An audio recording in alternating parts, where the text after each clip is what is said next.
name's Rachel. I'm going to be your student physical therapist today, and I'm going to be doing a postural exam of your neck, your upper back, and your shoulders. All right. To do so, I am going to be needing to place my hands on your body. Is that okay with you? Yes. All right. So let's go ahead and get started.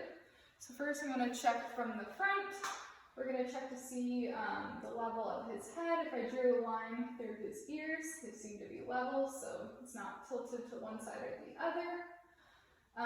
Looking at his clavicles, they are both upwardly rotated about 15 degrees, which we want to see.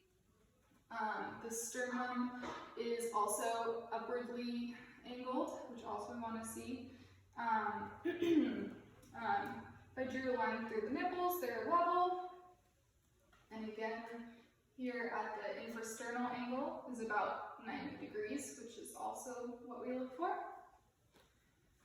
Checking to see if there's any thoracic rotation or lateral flexion of the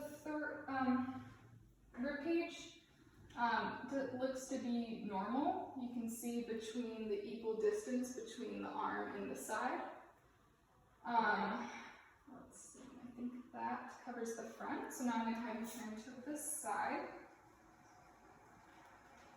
So starting at his cervical spine, there does seem to be a bit of flattening in his upper C-spine. Not much lordosis here. And then there is slight kyphotic curve of the thoracic spine.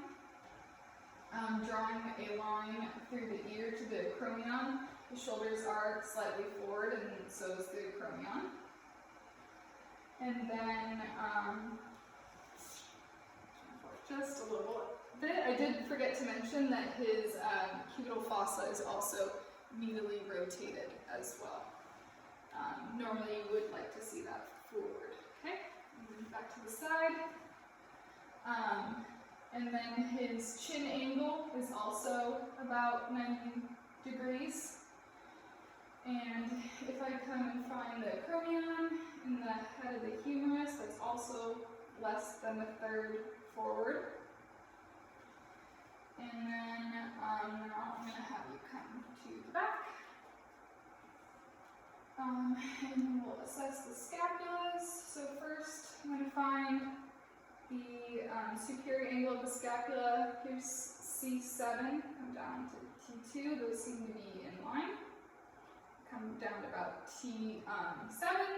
Also the inferior angles of the scapula are both lined up. And then the left scapula is about 3 inches from the spine, which is approximately what we want to see. The right scapula is a little more than 3 inches.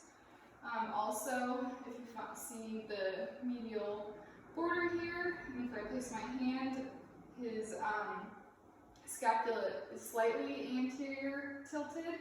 You can see the prominence of the inferior angle here, and it's also because of that greater abduction of the scapula, it is a little more medially rotated.